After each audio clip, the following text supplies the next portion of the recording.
don't think so, but give me 1 second. I'm very glad to be speaking with all of you today. I want to let you know I am a Capital Region native, born and raised in Albany. And I'm always happy to see Rensselaer pop up on my calendar.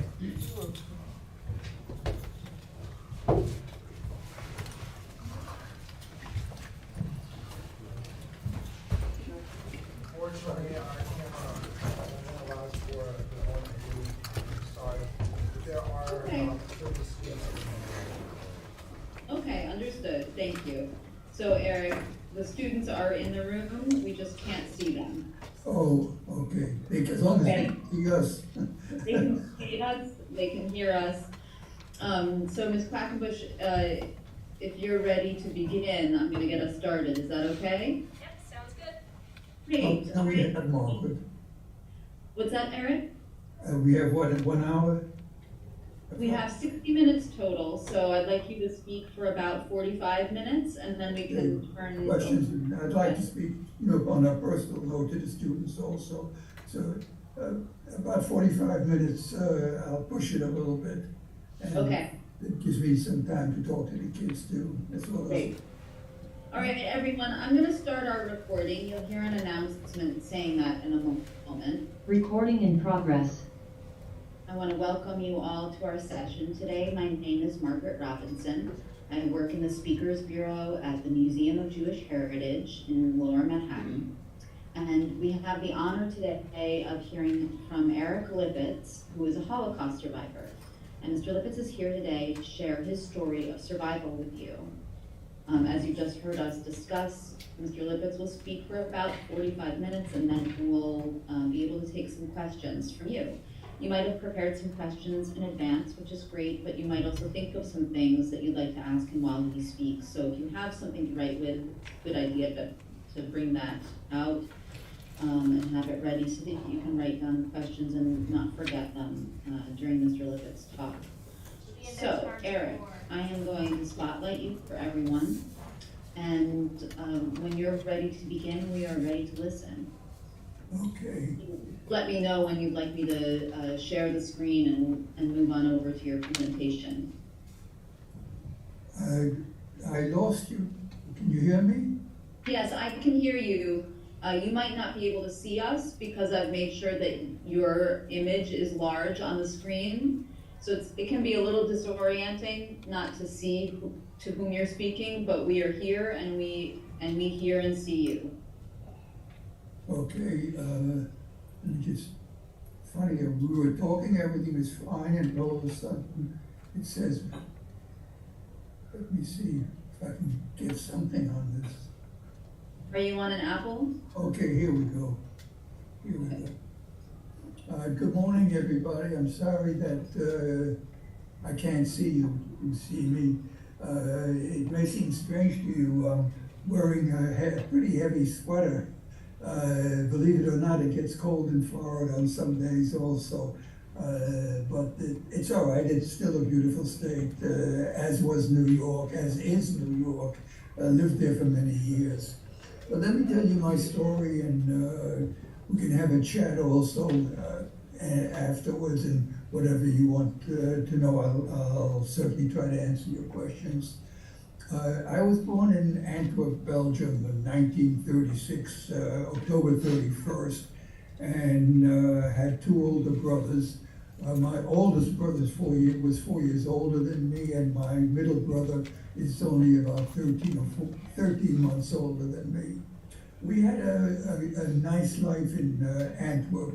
It was a nice community and everything was going well. But there was always stories about Adolf Hitler and Germany and anti-Semitism. I'm losing you. I hope that... So there, I'm turning the screen over to your photos.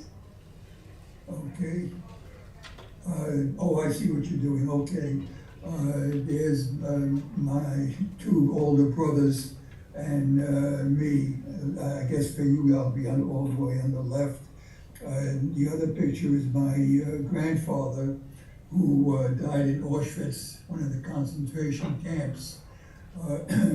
That's my oldest brother Jacques, and next to him smiling is Leon, and there was I.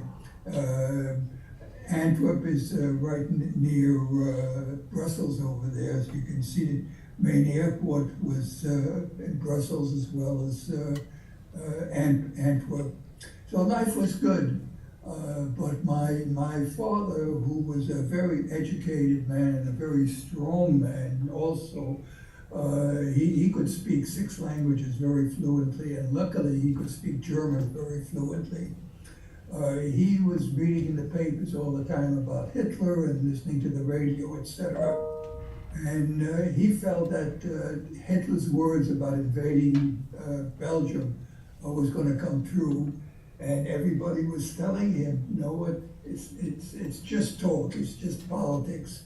And he said, no, you've got to understand this guy. He's a nutcase, and he will destroy anything that's in his way. So he went to a friend of his in the city of Antwerp, and he was a big diamond dealer. Antwerp was the heart of the diamond industry, by the way, and prior to the war. It's still a very, very important place. Belgium and Israel, I think, are the 2 leading countries in the diamond business. And he went to see a very good friend of his who was in the business and a very well-to-do man. And he talked to him, he said, you know what, I think it's time to leave Belgium. I think we have to find an escape route and try to get out of here, because I feel the Nazis are going to invade in the next few months, and let's stay ahead of the game. And man laughed. He said, no, he said, don't believe that. He said, you see, the Germans are talking on the radio and sending leaflets by airplane saying that everybody should stay in Belgium. There'll be no problems. We don't care about religion or anything like that. So my father said, don't believe him. Don't believe him. And with that, my father bought some diamonds from him, because if you want to escape, when there's a war, gold bars are not going to get you anywhere because they're so heavy. Silver doesn't have that value. Even the dollar starts to fall. But if you have diamonds, the smallest diamond, look at your own fingernails, something, if that was a diamond, could be worth thousands and thousands of dollars. So some people bought the diamonds. My father did also, but he made one mistake. After he bought them, he put them in a safe deposit box at the bank where he did business. And they figured, well, it'll be a month or 2. Turned out to be, it was only a couple of weeks, even less.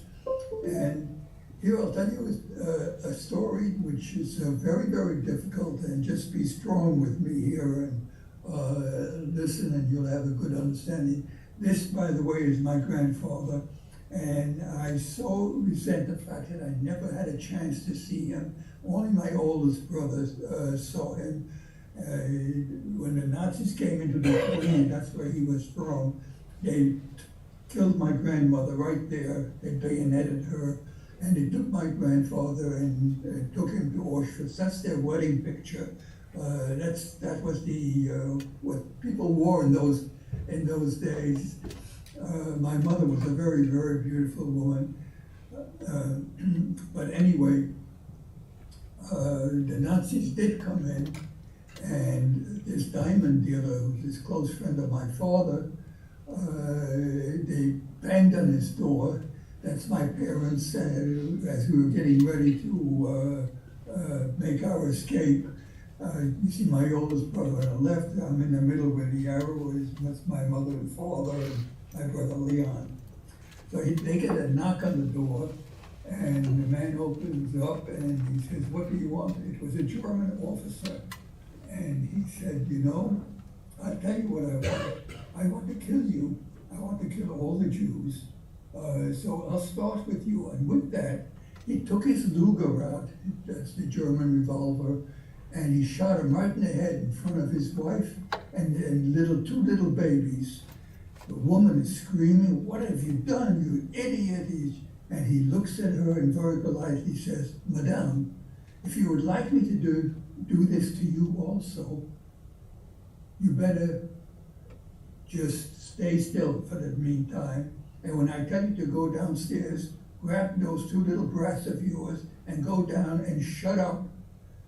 She didn't know what to do. So he takes out his Luger again. And with that, she said, no, don't shoot us, don't shoot us. I'll go down. On the way down, there were some Nazi soldiers there, and they wanted to see how far she would roll down the stairs if they gave her a push. That's the kind of people who were dealing with that. And with that, they gave her a push. And she's going, she's holding her children, and she went down, I think, one landing or two landings. And she was bleeding a little bit, but not bad, fortunately, at that moment. And she's holding the two children, and there's some more German soldiers there, and they're pointing to a truck for her to get in. There are people lying on the street, some are dead, some are just screaming, and German soldiers all over the place. So they point to a truck, and she tries to climb in. People in the truck help her up, and she's holding her two little babies. It was cold night, and luckily she grabbed a blanket and held them against the children. And then another Nazi officer comes by, and he says, pardon, madame. He said, are those children yours? And she said, yes. Yes, they're mine, and they're going wherever you're taking us. She said, you just killed my husband. You took my apartment. You took my belongings. You took everything. The children are staying with me. So he said, fine, madame, but only one problem. You can only take one child. What do you do, guys? What do you do?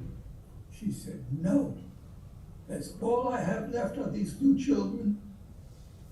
They're coming with me. And she was holding them tight. So the officer said, okay, madame, I'll tell you what.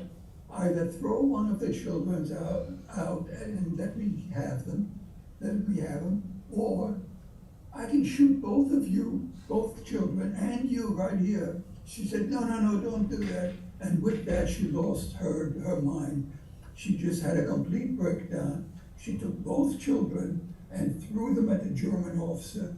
He caught them, and he gives them to his soldiers who are standing there laughing. And the officer says to her, madame, your Jewish children, let me tell you how well we'll treat them. And with that, the soldiers took the two little babies, held by the feet, and smashed their heads against the wall. And this went on for 5 years, guys. 5 years killing people. 6 million Jews, God knows how many gypsies they killed, and Russians, and Catholics. They just went after everybody. These people were real, came out of hell, and that's where they went back to at the end. She sat in the truck, and in 1945, when the Americans came in, they heard about her story, and they gave her a special visa to go to America. She settled in New York. And when we were liberated, also in 1945, we went to New York where we had some family, and my father heard about her, that she was alive, and my parents went to visit her, and she told them the whole story. So you see what can happen. I think that the Americans actually were too kind to these Nazis. You notice the Maimonides, a great doctor and philosopher, said those who are kind to the cruel are cruel to the kind. It says a lot. Here you see the picture of the Germans coming into Belgium and just attacking and killing as they went through. We organized the whole, my parents and my mother's sisters and all, a caravan, and we were trying to get to France. We didn't get too far before we were bombed out. There were caravans of cars trying to escape from the Nazis, and the Luftwaffe, the German airplanes, were attacking all the cars, and we had to jump out, excuse me, lie in a ditch and wait for the shooting to stop. The only problem was a lot of the people who were in the cars were killed. Cars were burning all over the place. And I remember standing out the road with my father, and I saw people, I saw arms, legs, broken people, bleeding all over, and there's nothing we could do, absolutely nothing. Got back in the car, we made it as far as France, where we got some help from a Greek man whose business was halva. Some of you may know what halva is. If not, go to Publix or go to any, I'm sorry, I forget I'm talking to New York. Go to any of your big food stores and ask for halva. It's delicious. Your dentist will love you. Here you see a picture. This is probably the last picture taken as we were escaping. My mother's in the middle. It's my brother Leon is standing next to me with the man, his hand on his head. All the other people that you see there, they were all killed on my mother's right and my mother's left. And I don't know who the man is, but that's on our way to hopefully to get to France. Then we find out that we cannot get in. And my father got hold of his brother in America. His brother went to America many, many years ago and started a business with clothing. And he said, don't worry. He said, just get to Portugal. I made arrangements for you to get on a boat there called the Siboney, and it'll take you right to New York. Here you see the picture of the train. We had to go through Spain in order to get to Portugal. Now, we got as far as, almost got to Spain, when my father realized he did not have the diamonds. How was he going to get through? By the way, that's what you're looking at now is the manifest from the boat. You can see the beams there. I have the original right over here also. I was going to show it to you. But my father said, if we don't give some bakshish, that's giving something, the gods will not let us through. I have to go back to Belgium. My mother was very upset about it. She said, no, we have to stay together. If not, when the Nazis come in, they're going to put us all into the gas chamber. My father said, they're going to put us in the gas chamber if we just stay here. So what he did, he took my oldest brother, Jacques, went back to Antwerp. Strangely enough, our house was still standing all around us. The houses were on fire or they're completely knocked out. He put on a nice little suit on my brother, and he got on a trolley going into Antwerp itself, into the town. He gets there with my brother, and thank you. That's my wife from England. Say hello.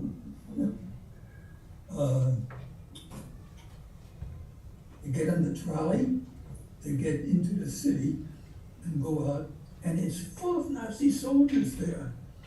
And my father told me later years that he was so scared he didn't know what to do. But he spoke German fluently, and he figured the best defense is a good offense. So he went right up to the soldiers and he says, "Ach, guten Tag, good day, how are you? Welcome to Belgium. Maybe now we'll have some order here. I'm so glad to see you. And I hope that you'll come and visit us as long as you're here. We just live down the road." He gave an address that doesn't even exist. And they said, well, he's a German also. And they had some conversation. Then my father said, well, I've got to get to the bank, and my son's got to get to the school. Father gets to the bank with my brother, goes, he gets the diamonds, puts them in his pocket, puts some in my son's pocket, my oldest brother. And as he goes out, there was a bunch of Gestapo people there. That's the Secret Service of Germany. And again, they're looking at my father, what's this fellow doing here? Is he a Jew or what? They said, "Men, we have a good price here. We'll put him in the camp with his son." My father used the same ploy.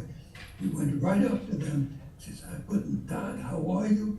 And he says, you know, I don't think you're very smart. In fact, I think you're stupid.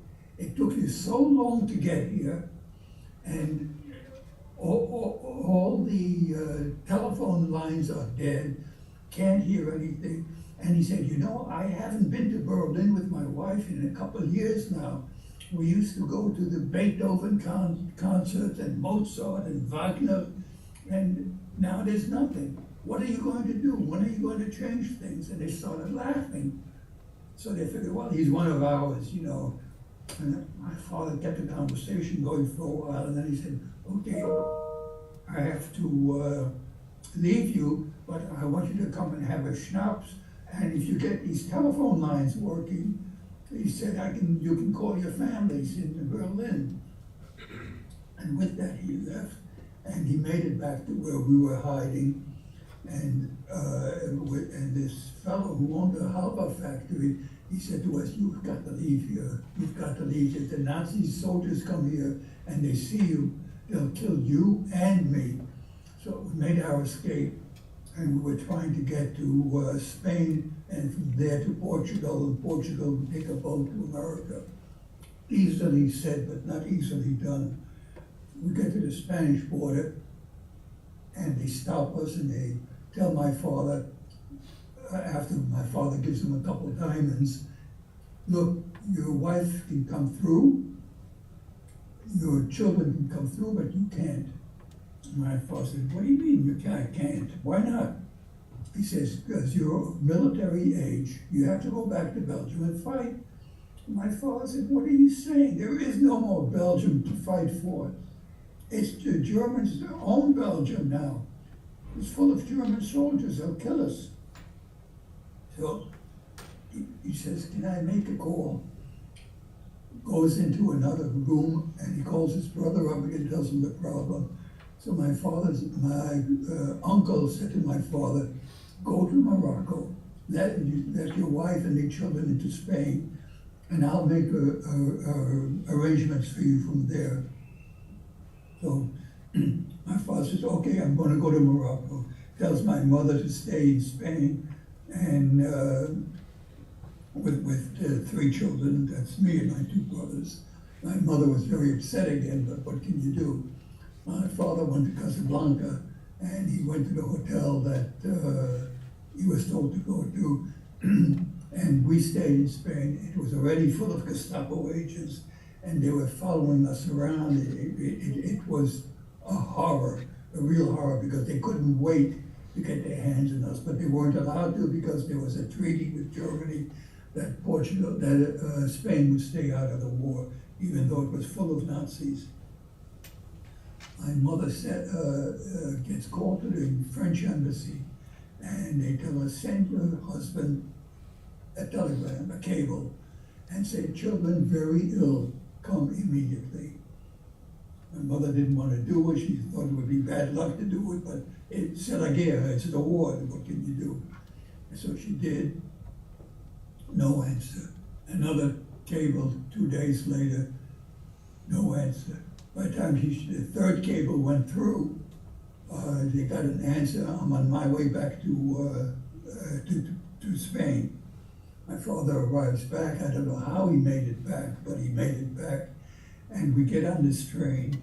The train was full of people, soldiers, civilians, everyone trying to escape from the Nazis. Excuse me 1 second, please. So we board the train. My uncle arranged for tickets for everything. And we're standing there. It was dark, blackout. Train was packed with people. And in front of us, in the next, there were some seats, and a man was sitting there.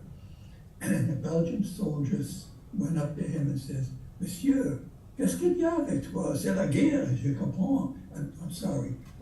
Sir, what's the matter with you? There's a war, I understand that, but can't you be a gentleman at least and give this lady a seat? He didn't answer. And then another Belgian soldier came by and said, sir, give this lady a seat. And he said, I can't, I got a bad leg. So he said, "Sir, you have some choices."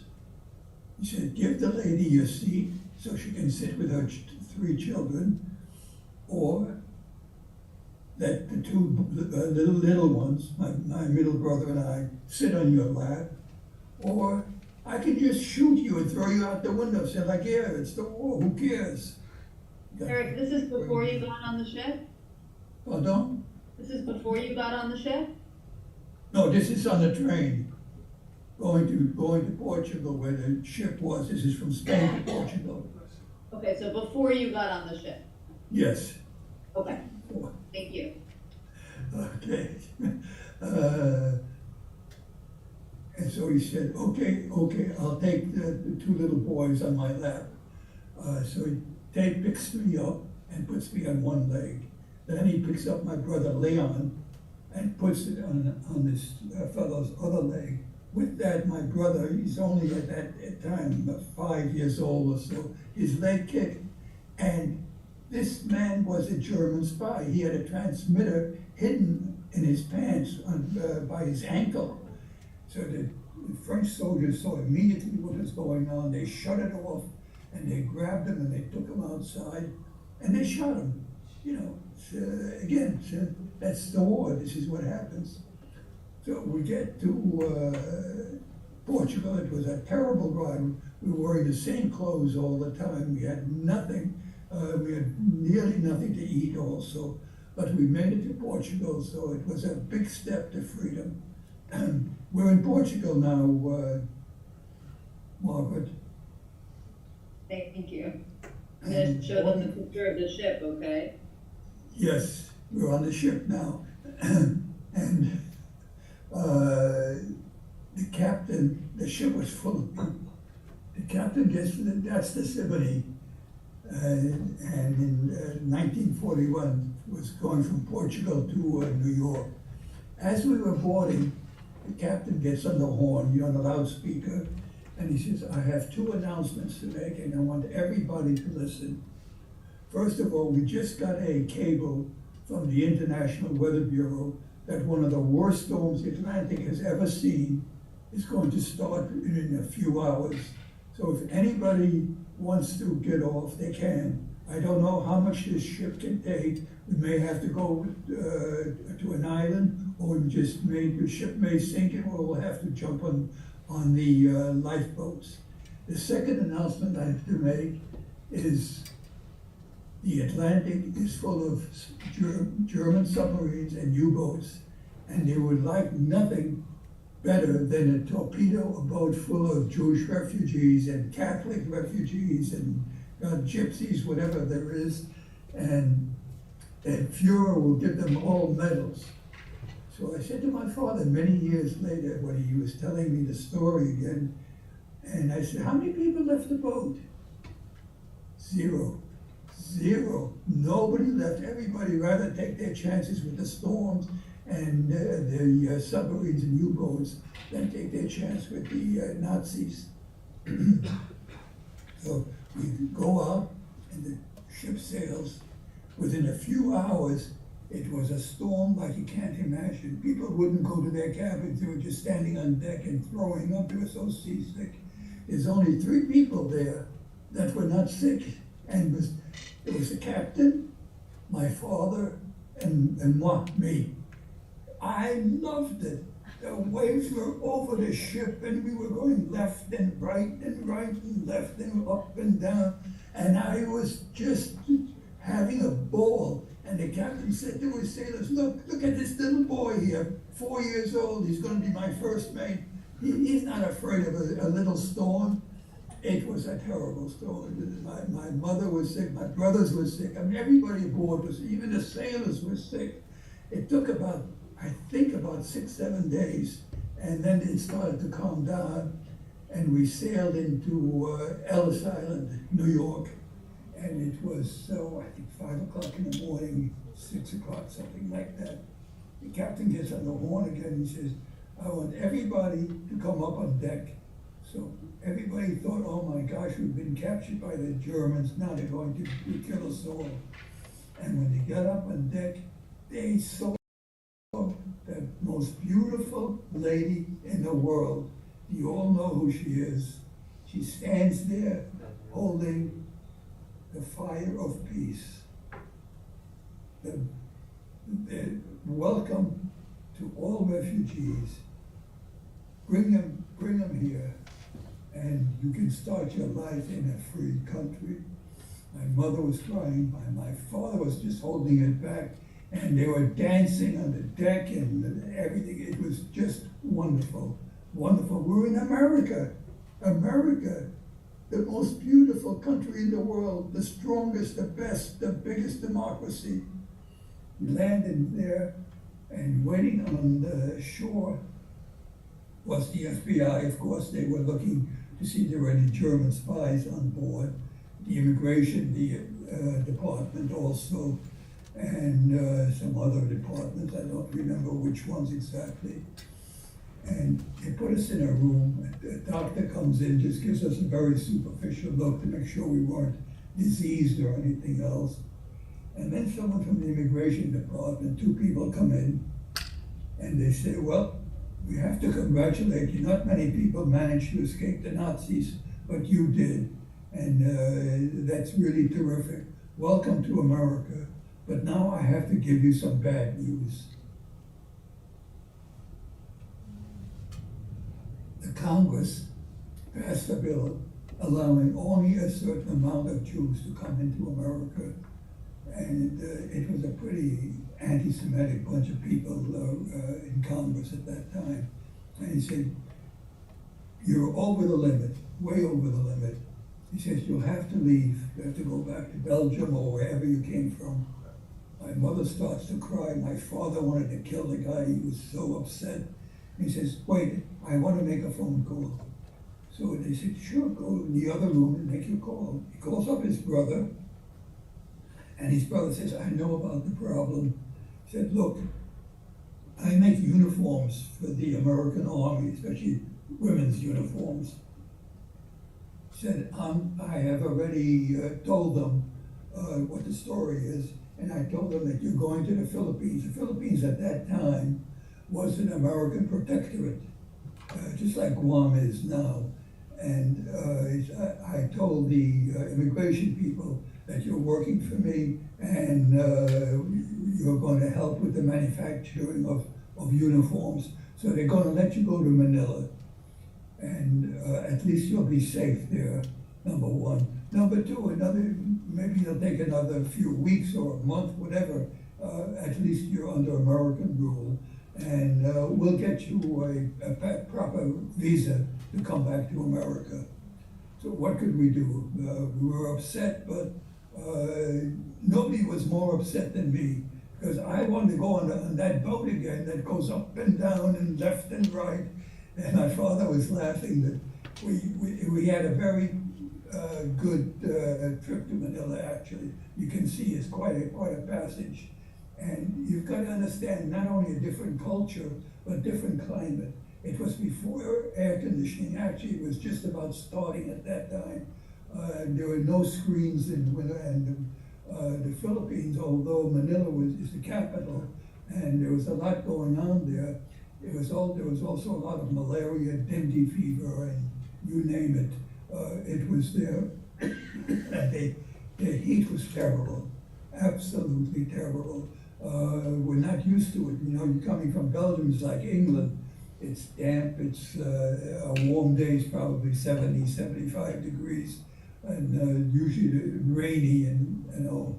But you know what? No Nazis. No Nazis, guys. You were safe. So we had a little apartment that they arranged for us, and we settled in. And that's my brother Leon and I, taken by a guy named Masri. He was a Syrian, and he loved photography. We used to go up to his apartment because he had a lot of chocolate and candies, etc. And he took this picture of my brother Leon and I. That was, I think, just before the Japanese bombed Pearl Harbor. But my father, again, had a feeling that they were going to go to war with Japan. And everybody's saying, hey, my father's name was Abraham, don't be silly. He said, America is a giant compared to the Japanese. One step and the Japanese will be wiped out. And my father says, you don't know. He said, we just escaped from the Nazis. We can be all over again, the same thing. The problem was for us, there was nowhere to go. The Philippines is nothing but a bunch of islands, Manila being the capital. Very beautiful, actually, but the jungle all around.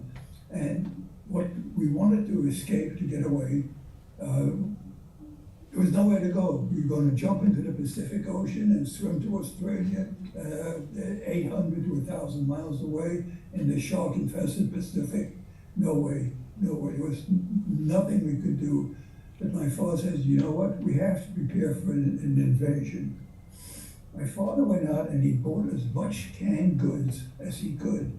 You know, Campbell's soup and Campbell's this and all kinds of stuff. And if you take a canned goods and you turn it over every week, it can last for a few years. If you just leave it stand, after a year or two, it starts to swell up and you may as well throw it out because it'll poison you. Now, what you just saw before this Pearl Harbor picture was the president of the Philippines with all the refugees. We were not in that picture, but we knew most of the people. Now, I got to tell you about Manuel Quezon. He was the president of the Philippines, a very, very religious Catholic man. Eric, I'm sorry to interrupt you, but I just want to make sure that we move forward so that we don't run out of time for questions, okay? Yeah, how much time now? Well, it's about 1:40, so we Wow. really, yeah. All right, I'll do this very quickly then. Quezon was a very religious Catholic who loved the Jewish people and helped them so much. There's a statue of him in Israel among the people that helped escape, which was us. So the Japanese came, it was a horror show for 4.5 years. And we had to be very careful.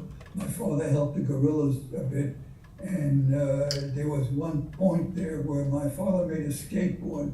Well, they call it a skateboard. He got a piece of wood with 2 roller skates, and he gave it to my brother and I, and we're going up and down the street, and all of a sudden the man comes out and he grabs my brother and I, we're about 6 years old already, and he knocks our heads together and throws us on the ground. He was a German who was, ahead of all the embassy people that were coming. And he says, you filthy little Jewish bastard. So he said, I'm going to kill you when the rest of the Nazis come. He said, you know what? You're going to be the first to go into the gas chambers. And we're crying. And, we start to go home. He grabbed his skateboard and took it into the house. And there was a Japanese soldier there. He was, I think, an officer. And he sees us next to our apartment, and he says, what's wrong with you? What's wrong with you? So we told him what happened. Now, you got to understand, the Germans and the Japs were allies during World War II, but they really hated each other. The Germans called the Japs little yellow monkeys, and the Japanese, well, they had some choice words for the Germans. And he blows a whistle. About a dozen Japanese soldiers come out with bayonets and rifles. They thought there was going to be a guerrilla attack against them. And he tells them the story. They march us to the German's house and open the gate, and they bring us to his door, and the Japanese soldiers are banging on his door. He opens up. I thought the guy was going to drop dead right there and then, because he knew the Japanese hated them also.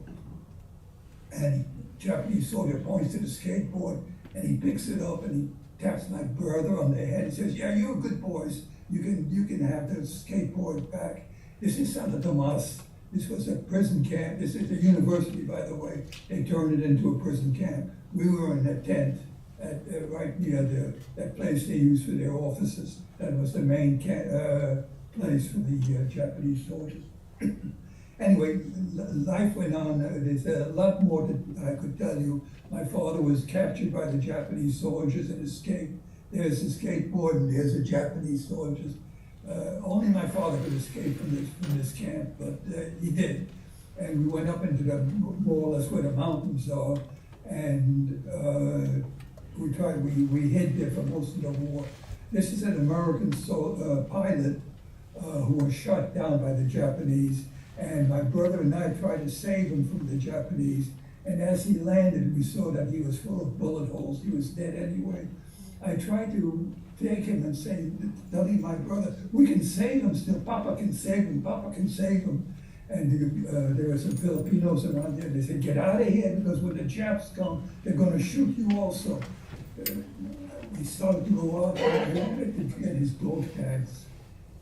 And just so that when we came to America, whenever the time was, I could call his parents and say, we were the last ones to see him, and he was so brave, and thanks to him and the other soldiers, we're alive now. But the Japanese soldiers were on their way. When we heard them talking, we quickly had to run back to where we were. P.S.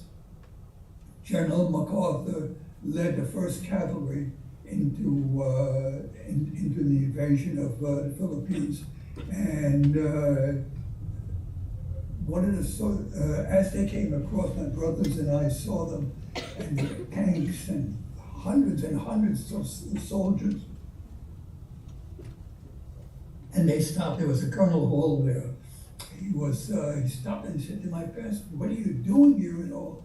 So my parents, that's General MacArthur. He led all the troops, and my parents told them the story.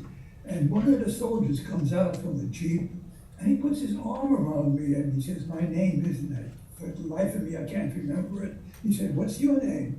So I said, "My name is Eric." Remember now, I spoke very little English. So he said to me, "Eric, how would you like a baby Ruth?" And I looked at him and I said, "Mama, Lipetz, he's crazy. He wants to give me his baby Ruth." So they all started laughing. You guys know what a baby Ruth is. It's a chocolate bar. Again, you can get it at just any store. And here are the American soldiers coming in, and the guerrillas next to them. So it was a long time. Unfortunately, we only have an hour, and I have so much more I want to tell you, but we're really limited to time. What I want to tell you, this is Colonel Hall. I lost contact. My parents lost contact with him after the war. Through a friend of mine who was in the FBI, we found his son. His son is a professor at Vanderbilt University, and he gave me this picture. I have it hanging in the other room. This man literally saved our lives. Literally saved our lives. But we still had to fight with snipers and all. But the American soldiers were absolutely fantastic. Now, there you see pictures of my wife and I with our kids, and General MacArthur, my parents, etc. This is Colonel Hall's son and me holding the picture. This was given to us, it's about 3 years ago now.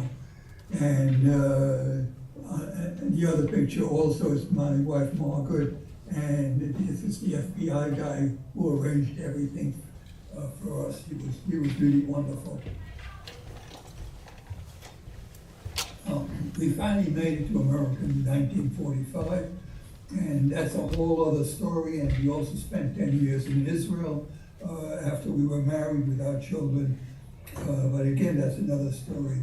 But what I want to tell you is that's my wife, Margaret, and I, and our kids. They're all grown up now.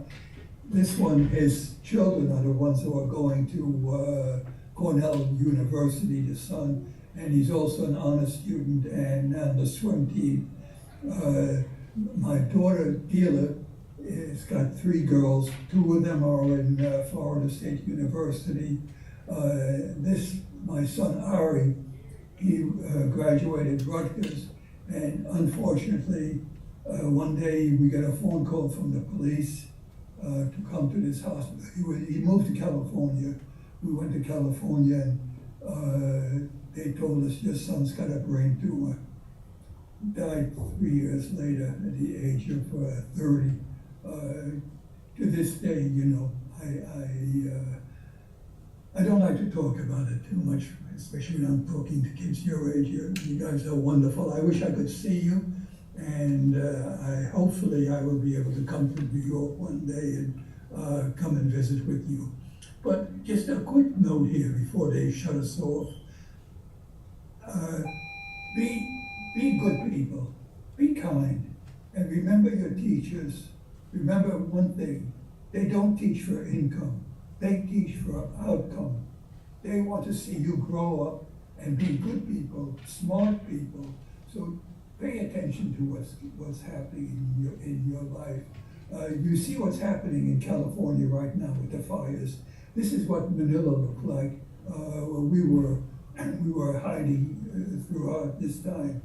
Be the good guy. If you see somebody in your class or anywhere in your school that's having a problem, be the good guy who comes over there and helps them and say, look, I hear you're having some trouble with mathematics or history, whatever the subject is.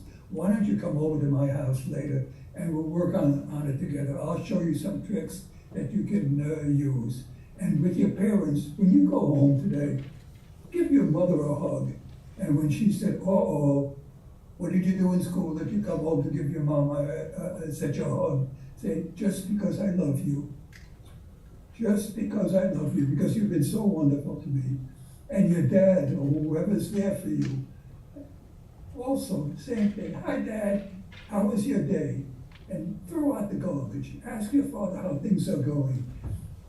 Be the good person. You will never regret it.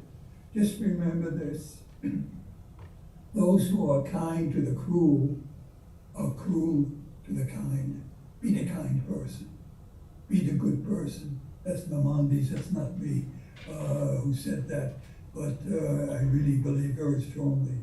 If you're a good person, you see a policeman outside your school or so, say thank you for being here. It makes us feel safe. And if you're lucky enough to see some American soldiers, say thank you. Thank you for serving our country. It means a lot. And for any one of you who are planning to be in the armed forces prior to whatever you're going to do, thank you. I thank you in advance. And bless you. I hope you'll all have a good life. And thank you to the teachers who arranged all this. I very much appreciate it and appreciate the opportunity to tell these people about history. And hopefully they will start a better world than we're leaving them. Thank you again. And Margaret, thank you.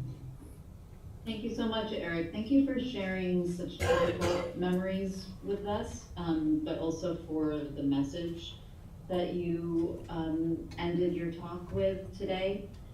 We have about 10 minutes before the end of our session, and I'd love to get to some questions from the students.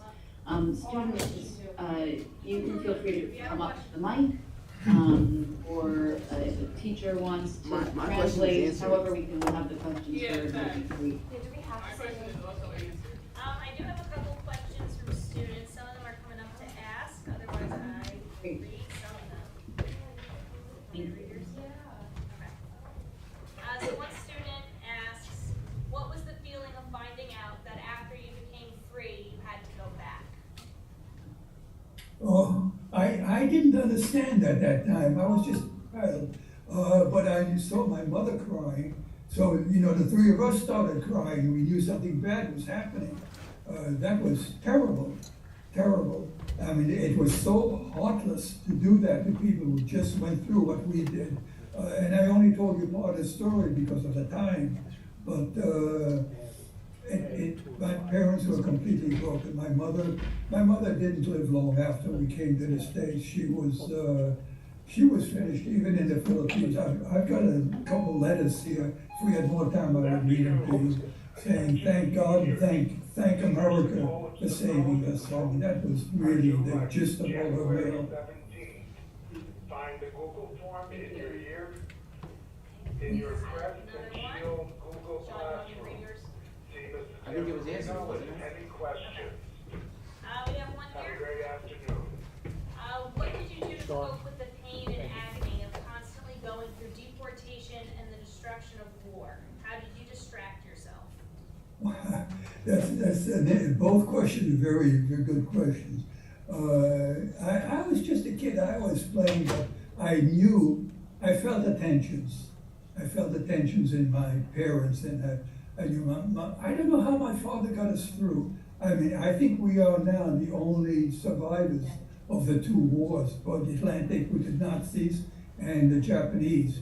Were still together as a family. It was not easy. And I gotta tell you, I didn't realize it myself till my wife told me a couple of years ago, you know, you're still having nightmares. And I wake up at night even now with terrible sweats. And I know that I was dreaming or something about the war.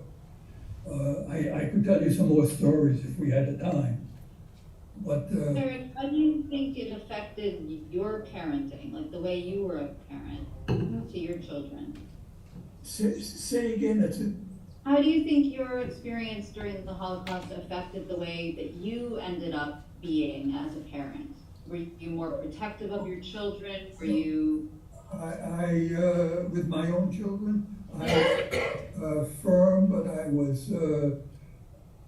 was able to spend a lot of time with my kids, and I'm very grateful for that. And I'm so proud of them. I just wish we had our middle son who passed away from brain cancer. But my daughter's got 3 girls, and 2 of them are in FSU, Florida State University. My son in Long Island, his son is going into Cornell University. He's also on the swim team. Both of them are honor students. And we have a lot of fun together. I speak to them all the time, and we visit with them whenever we can, and they come to Florida. As a matter of fact, they're coming here next month for, I think, 4 or 5 days. I love kids, and I think our whole future depends on the children that we're talking to now. My son, the twins in New York took special courses on the Holocaust, and they both lecture now. And I was telling Margaret I'm going to give them the opportunity to talk with Margaret and let them talk to students also. They're terrific talking about the Holocaust, and terrific students, and just terrific kids. What can I say? I'm a grandfather. Ready? And we got another one? Sorry? So my question is, how did your father's language usage help you keep you alive? Like you said, your father knew multiple languages. So there like another example where like his language helped you guys stay alive? I'm sorry, can you repeat that? The student is asking about your father's ability to speak many languages and I think that affected the family's survival. Yeah, my father was very brilliant. He was he went to Liège, that's like the Harvard of Europe, and it's in Belgium. And his father spoke Russian, Yiddish, German, and a little bit of English. My mother spoke English fluently. I don't know how she learned it, but thank goodness for her when the Americans came. I don't know, my father was just brilliant, and he picked up languages very quickly. He didn't speak much English, but when we came to America, boy, he learned quickly. And I said, how do you pick up languages like that? He said, it's easy. He said, I pick up the New York Times every day and force myself to read it. And if I don't know a word, I ask your mother. That was it. Okay, we got one more question. As many as you want. How much did you know about what was going on around you when you were a kid? How much did I what? How much did you know about what was happening while you were a child? Oh, I knew, I heard my parents talking to other people about the Nazis, and I'll tell you something that I've never told any of the thoughts I was given. We're hiding in a barn. A woman said, give me money, I'll let you hide over here. And we did. My father gives us money, so we're hiding. And I saw her picking spinach or something outside. She had a little farm. and I saw a picture of Hitler on the wall. So I went outside and I gave her such a kick in the backside, and she turned around and smacked me so hard, and picked me up and took me to the barn and said, "I want you Jews out of here. Look what your son did. He kicked me, etc., etc." My father kept a straight face, but when we were out of there, he cracked up. What can I say? But my own reaction was, I think I was a nervous kid, and I'm still, I still feel it. I say good morning to Colonel Hall outside with the picture that I showed you every day, and there's no one left that I know of that's been through what we went through. And again, I can't tell you 5 years worth of what's happened in such a short period of time. I wish we had more. I could tell you about the Japanese behavior as well as the German behavior. And it's Well, not. Eric, it's interesting, and maybe Ms. Quackenbush can tell us, did your students know anything about Jewish refugees in the Philippines before Mr. Lipetz talked? No, and personally, I didn't understand too much on what was happening in the Pacific with the Holocaust, because you typically hear about what's happening in Europe. But it was Right. nice to hear another perspective on the broader picture of what else was happening. Right. Eric, do you know about how many Jewish refugees there were in the Philippines? By the time the war went on, there was a couple thousand, and a lot of them stayed afterwards and did very, very well, because not Quezon, the one after, and Quezon died during the war, unfortunately. I met his daughter a few years ago. She was here in Florida giving a talk. But there was a couple thousand Jewish people, a lot of Catholics, a lot of people from Europe just escaping the Nazis. Don't feel bad about not knowing what went on in the Pacific. I've gone to schools to talk, and the teachers have told me themselves, I didn't know there was a war going on in the Pacific. That's Right, it. yeah, a very unique story, and we've been very privileged to be able to hear it today, Mr. Lipetz. Thank you so much. And thank you, Quackenbush and the students in Rensselaer.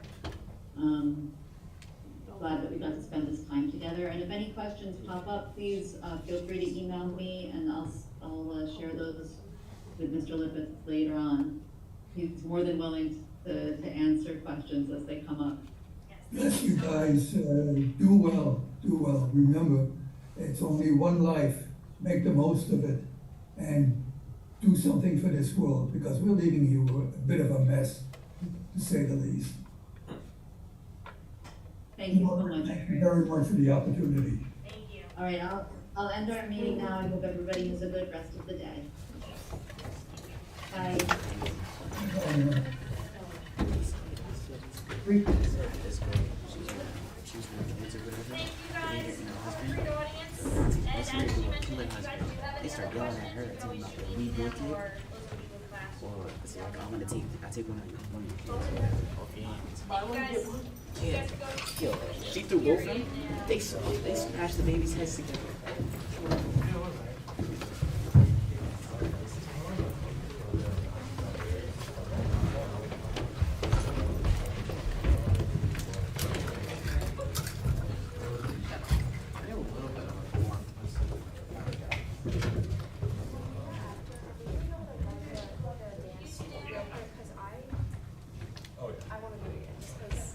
We're gonna fill it all in the run all. I do have an address, I can send it. The breakdance before and stuff, you know, not in it. Yes, yeah, we're gonna fill that 4-page scene in the middle, and then we're gonna run it all together. Yeah, it's the scene. So is it like the lines and stuff, but like in the dance and stuff? So like nothing before that? I don't think so, because Tanya has to do the cooties and his hairspray. So once she does those, we'll fill in the spots. Just fill in the holes. Am I in it? It's hairspray? Yeah.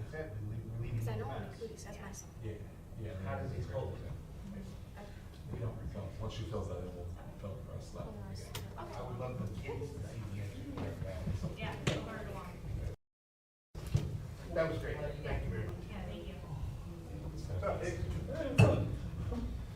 great way to learn.